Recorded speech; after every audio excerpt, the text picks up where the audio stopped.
The patch notes just dropped for the upcoming expansion pack, Dynasties of the East for Age of Empires 4, and we're now going to be going over them, highlighting the new maps, a few other details, and focusing on the big Civ changes, including a much-needed nerf and rework to a toxic Civ. Let's get to it. Okay, so first up, we will be seeing new maps added into the pool. First of all, there's going to be Craters, a map that features a new gather type of vein that will give you both stone as well as gold. Canyon, which quite frankly is going to turn into a toxic siege rush map because your town center is spawned a little bit too close. And then finally, Ocean Gateway, that honestly might have some viability as a competitive hybrid map due to the nature in which you move out towards fishing. On top of that, we have got some new biomes that will be seen in the future. Some of them are snowy themed, some of them are more European temperate. But overall, I don't think I've seen one that I absolutely hate. We even have a Greek coast one that gives more of a sandy, vibrant look that also features features very different looking berries in it. So, matchmaking has been apparently improved, but this is the big part you all were looking for, the mana rework. House of Lancaster's gameplay has been changed. Now, the manas instead provide an aura in which villagers generate food and wood when they're within that aura. So, these don't overlap, you're going to want to spread them out, and instead of it being just passive income, it is now a buffer point for existing income villages in different areas. This is a much needed change. It was kind of silly. Manas had no strategy or thought to them. It was just build them and feel good. Now they sound at least a lot more balanced. Whether Lancaster's even going to be viable after this, we'll have to see. But let's get into the gameplay changes. So we have already seen this in game. The Japanese mounted samurai now have some really sick looking shields. They're using tate shields, so these wooden block shields, instead of the previous ones that just didn't feel as themic. Outside that, I love this. There was a Reddit thread about it. It got changed. The floating gate now has a new water effect, so the visuals looks a lot more spicy, and apparently they're working on this for the systems as well. We don't really care much about AI, but it is what it is. Some improvements here or there. Really, what you guys are going to be looking for is when we get down here. Just from the multi-selection? So this is cool. It's easy to access the villager build menu when villagers are selected with other units. So it looks like that's taking priority instead of you casting spells and abilities. Shoreline fish have also been buffed, which is a little bit surprising, and boar just received another 200 food, so it's becoming very difficult to resist. And it looks like this is an effort by the devs to also devalue pro scouts a little bit compared to other food types. Deer now slowly lose food over time while being carried by scouts is an incredible change, and one that was highlighted by the community before. This is a punishment point now for pro scouts, the idea being that pulling deer back home has a trade-off. You will get safety, but ultimately will lose out on food by doing so.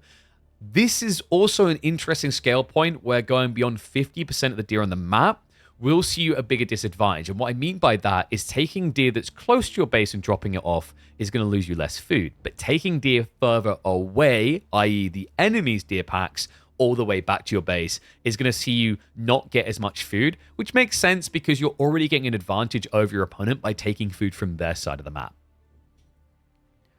Fishing boats have also had their gather rate increase from shoreline fish, so we're seeing an improvement towards fishing. A little bit surprising, but there are some other changes coming in here. So we're seeing a little bit of a revamp towards some technology upgrades that come in Castle Age. It looks like the overall theme that's coming in from the developers with the changes here is that quite often at the high level, when it comes to water engagements, whoever goes for an age up first tends to be the person who dies because then they get pushed. So this is an effort to make it more feasible to get into your improvements from going Castle Age so that you can actually survive an age up.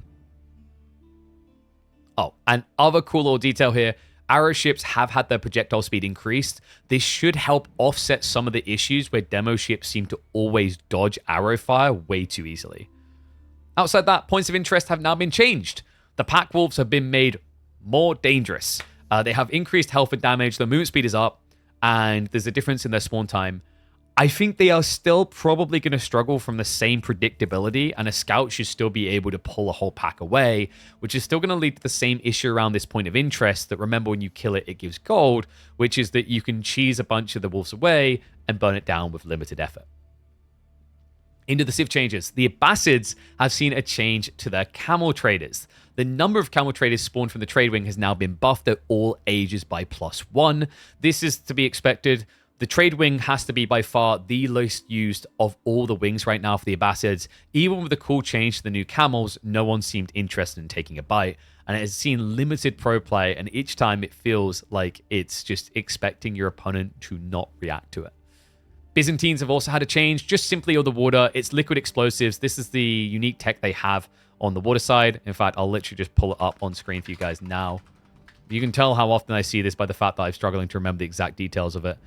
Yes, it is the one that replaces incendiary tech, and what it does instead is it just does full damage on full radius. So instead of getting a bigger blast radius, you just do full damage. Small change. Let's be totally real. If you're picking Byzantines on water, you got bigger problems. China is seeing tax adjustments. This has been a long called for adjustment and a much needed one. The taxation has been nerfed. Unit production will now generate 2 tax instead of 4, or if you're using an Imperial Academy aura, 4 instead of 2. And the tax granted from research and technologies has been crippled as well, down from 32 to 24. These are important changes because currently there's just too much of a rebate effect getting resources back for producing units for China, making the early game that was meant to feel weak far too strong. In particular, the change around researching technologies will hinder their ability to go back-to-back techs on a blacksmiths, which they were doing far too efficiently in the past. Village cost decrease from 125 wood down to 100 wood is going to be a nice little buff towards them getting their villages online. I think this is reasonable for taking a big amount of taxation away, just making a slight tweak downwards. And Ancient Techniques has now been buffed because it rarely ever comes out, as most games are over before you achieve multi-dynasties. I think this change isn't necessary. I feel like most people just forget about Ancient Techniques more than anything else. The problem isn't that Ancient Techniques is bad, it's just that China is dominating games before you reach that stage. So overall, the changes here we're seeing to China, we're seeing Thunderclap being slightly nerfed as well, so you're going to get less impact on the water side. My feeling, like, overall with these changes, it's a nice start. I'm not convinced it's going to be enough change around the Imperial officials to see true substance, but in conjunction with the changes to Pro Scouts now losing food when you drag carcasses home, it might bring China back into the balanced order of things. English have had a campfire update. It now requires Feudal Age, and the line of sight improvement aura now also improves gathering of huntable resources in range. What an awesome change. We're actually seeing English receive an economical buff that doesn't just focus around their farms, instead buffing your ability to play on the map, something that has been rudely lacking for English for a long time. With their farms being so discarded, they've always been encouraged to go there. I, for one, am looking forward to seeing how this plays out, because it also means you might be able to cheap your way through these plays out into Boar and Deer, not building outposts, because instead you now have a campfire to see much further. The Council Hall has also now received a slight buff with a longbow discount of 5%. Not surprised by this change. Abbey of Kings has been the meta for a very long time. So with this tweak and adjustment, we should hopefully see a little bit more Council Hall play for some tempo games with the English. Malians have also seen some adjustments. It looks like the Firimba garrison is getting a little bit of a tweak here. Mansa Mustafadi, by far the least used of the free options, has been overall buffed. The melee armor has been increased by 1 at all levels. The damage has also been increased by 1 at all levels. This is not surprising. Anyone who's seen some Malian games that, for whatever reason, are not about the cow will notice that there's a theme. If you are going for the Firimba, you're either scaling javelins and continue to do so with Javeliniers contract choice, or it's a fastish castle build into the Freeborn warriors, which are very tanky but low DPS units. The Freeborn have also received a buff. I think this is overall adjustment with Malian to try and encourage them to not just simply go back to Fulani, because ever since they nerfed the Javeliniers, which was definitely needed, we've seen barely any Firimba play in Age of Empires 4. Next up, there's the Mongols. The White Stupa landmark now decreases the stone cost of unit double production by 50%. This is a very interesting direction for them to go in compared to where it was at before, because we have reached a point where the White Stupa, which once upon a time was the only meta, never comes out because the Karganet Palace provides way too much free unit production to simply be passed up. Whether this is going to be good enough to change people's minds, I'm not certain. I think White Stupa might have a place now around trade builds because you're then able to generate a lot of stone and then ramp up an insane amount of production with this huge discount. It might also play into some sort of semi-fast castle, fast imperial builds where you can start ramping double production in the TC, but I think this is more a case of White Stupa might start to appear in games where Mongols do not rush the 4th age. We have got improved gather rate tech, so it looks like the improved horticulture, fertilization, and crossbreeding have been merged into a single tech improved horticulture. The effect sets to 20% increased food gather rate and costs 500 stones. So this is now a lot more accessible. It seems like they're doing this with broadaxes, specialized picks. There's an effort across the board to make these tech upgrades on efficiency rates expensive, but less clunky, moving into them tier by tier by tier. I, for one, am a big fan of simplification. Mongol players, they want to keep things simple in life. Outpost their resources and ooga booga them out of the game. There's no point giving them 15 more buttons to worry about. They're not going to press them. Sorry, Mongol players. Outside that, we have got improvements across the board to the improved techs. So you're seeing forestry has been improved, survival techniques has been improved. The roller shutter triggers now provides additional buffs alongside things like the additional torches. Overall, it just seems there's an effort to actually give Mongols a lot more value out of stone. It seems the devs understood that, like, economically they've been feeling quite weak. So if you lean your stone not into military but economy instead, there's now much more value to be found there. Rus, I've seen some changes as well. Looks like they fixed an issue which allowed relics to be duplicated with the Rus warrior monks. How does this keep coming back? Like, this is like the 15th time they found ways to duplicate relics. Thank God it's gone again. Horse archers have been buffed, by the way, for certain roles. Their attack speed has been notably improved from 2.1 attack speed to 1.75, putting them from a crossbow attack speed closer to an archer one, but their damage overall has been decreased by 2 at each age. So it seems the desire here from the devs is to make them less of a counterplay against heavily armored units, but more functional outside of that role against other unit types such as archers, crossbows, spears, and whatnot. Hunting cabins have also seen a reduction on the income across the board.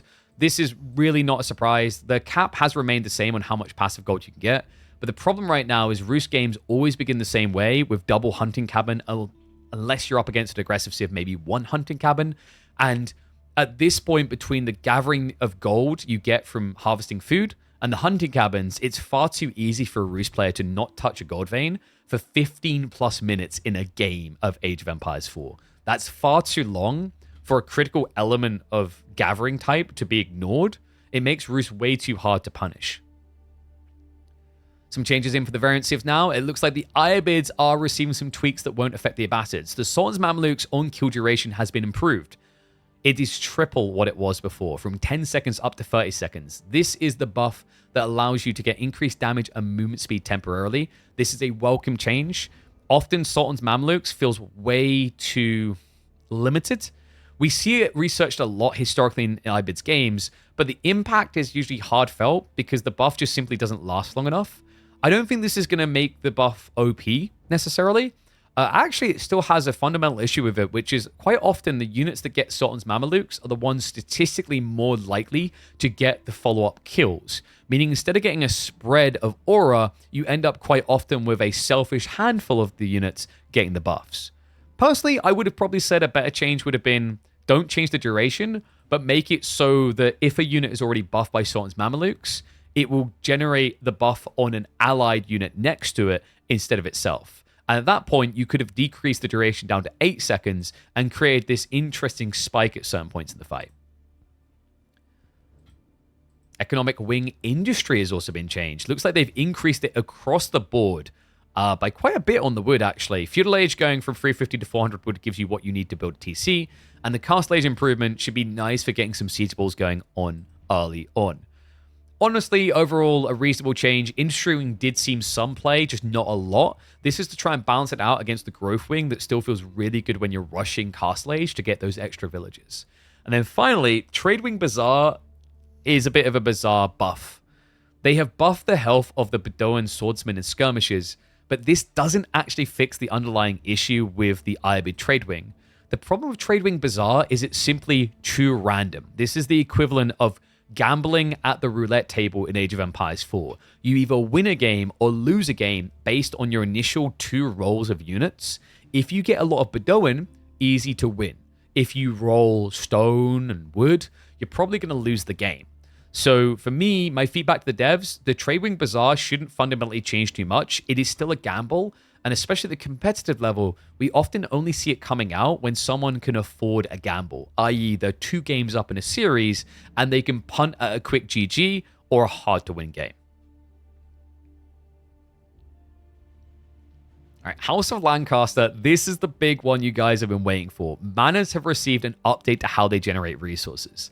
They now have an aura that generates 4 wood and 2... They now have an aura that generates 4 food and 2 wood per minute per villager, and it does not stack with multiple manors. This means manors are now treated as a buffer to your economy, similar to the new Matsuri for the Sengoku, or something like having an Imperial official in range, or a wooden fortress for the Rus. Now, what's going to be interesting about this is how big the aura is and how many farms you could, for example, fit in range, because it's based on per villager, not what that villager is doing.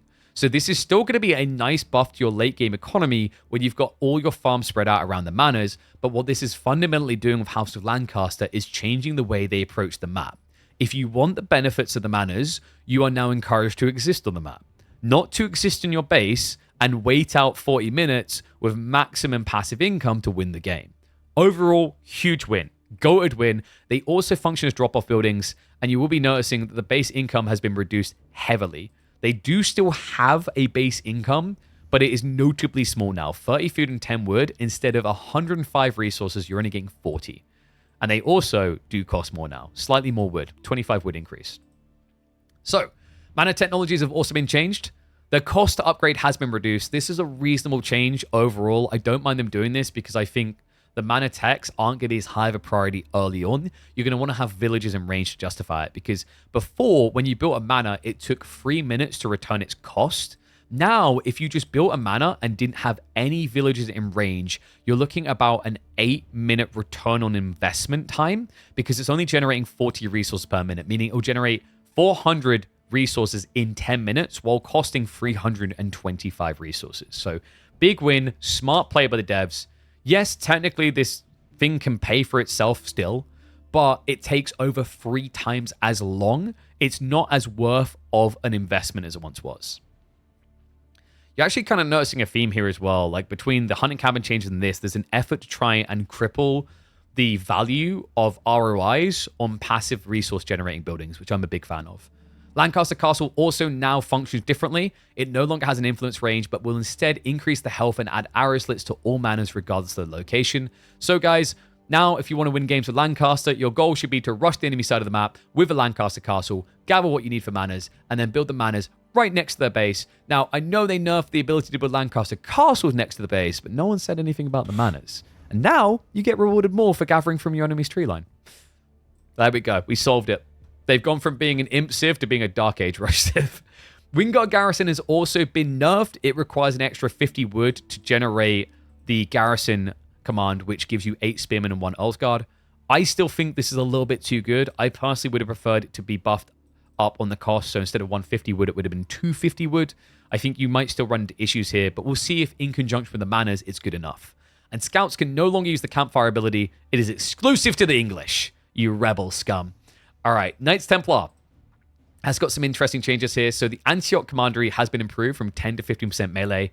The Genoa Commandery has been improved. Decreased rather. Now providing only 20% gold instead of 30%. These are much needed changes. Antioch is by far the least played feudal landmark choice, and Genoa is by far the most played. And not even for the unit type, it's simply for this passive. They've also changed commandery units. The Hospitalier have received a buff. And I'm not surprised by this. They've improved their movement speed to be the same of spears and archers. The reason they've done this is we have been seeing some Hospitalier play from the Knights Templar, but it is never about the unit. In fact, you will see it taken just for the movement speed and the health on villages. People won't build a single knight. Genitals have also had their base damage increased. I don't expect this to change too much. The issue with Genitals is still their attack point is far too clunky. And we've seen that from people trying to utilize them. But maybe on certain maps where you've got sacred sites between bases, it might be worth investing in now. Next up, we have got the Stature. which I've been told I say wrong all the time. I think it's /ta. /ta? Apparently it's like ahan. It's a slasher. Should be the slasher cavalry. Slasher cavalry. There we go. That's what we're going to call them. Their damage has been increased. Their health has been increased. This has been needed. The slasher cavalry is way too good at what they do. At the late game, if you can afford it as a Knights Templar player, you will build only that unit and that unit only. Teutonic Knights have also been slightly buffed. No surprise there either, as they are the least represented of the three Imperial choices, with even the Condottiero from the Venetian choice seeing more presence than the Teutonic Knights. Overall, I don't think this change to Teuton Knights is going to change too much. Situationally, they are theoretically viable, but I think their movement speed makes them way too much of a negative for most players to want to utilize, considering the late game isn't really about the tanky chunkiness of units, it's about the meat grinder. And when you're playing in a meat grinder, what matters more quite often is production rates, cost, and how quickly a unit can be present in the battle. Landscape preservation has also been nerfed, down by 0.03. It doesn't sound like a lot, but considering the efficiency of this tech, it should be something that hits quite hard the Knights Templars bottom line. However, their gather rate has been increased to scale by 20% per age instead of 15%.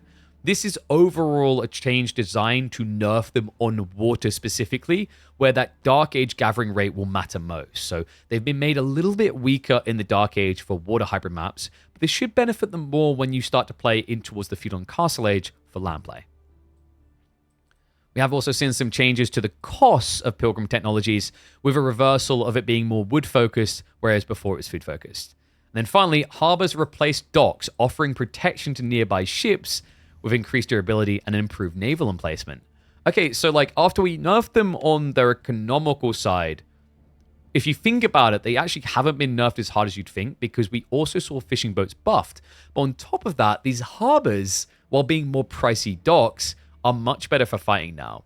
They have decent fire armor, and they also provide a big healing aura and increase the health of nearby ships. I think... Wait, they have naval spring order emplacements? Okay, presumably in castle only, otherwise that's broken. I think that they're trying to redefine Knights Templars' role so they still feel functionally available and useful in water fights, but don't just win because their economy is better. Whether this is going to be good enough of a change, I'm not entirely convinced. I still think Knights Templar is probably going to be a plague on water and underwhelming on land, but it's a start. Jushi's Legacy receives the same taxation nerf as China, and same changes around everything else. So it's just a copy, paste, and repeat. And that, folks, is going to be everything from the patch note read. So let me know what you guys thought about this. Overall, the big takeaway for a lot of people is going to be Lancaster has been nerfed, and it looks like the nerfs, in theory, should be good enough to bring them in check instead of making them a completely broken civ. Time will tell, though. A little bit surprised the Lords of Lancaster didn't get adjusted, but I think they didn't want to change too much at once and turn it into the worst civ in the game instantly. Then again, it's been the best civ in the game for a few months, so maybe it's deserved. I know some people would have probably expected more changes to come in with these patch note reads, some epic changes to underwhelming civs, but the reality is we are on the cusp of adding 4 new civs to Age of Empires 4, which means the devs wanted to temper the way they adjusted the game around other civs, because you don't know how these new civs are going to play with the existing ones. Some might already hard counter old ones. Some might be hard countered by old civs. If you adjust everything at once, you create a pure chaos zone, and you also make it harder to gauge what is truly broken and what is not. A more tempered, regular patch approach is something I truly prefer here, because we first need to see the impact of these 4 new civs, as well as the Lancaster change, before we can then measure them up against all the other civs and decide what is broken and what's underpowered. Guys, that's going to be it for this video, though. If you like what you've seen, make sure you subscribe to the channel. We've got plenty of content coming. We've got showcase videos of the new civs. We cast games all the time, so make sure you tune in live as well for those. But that's going to be it for this video. Make sure you like it. Comment down below what you think is the biggest change, and if you think Lancaster's been nerfed enough, and I'll catch you all in the next chapter.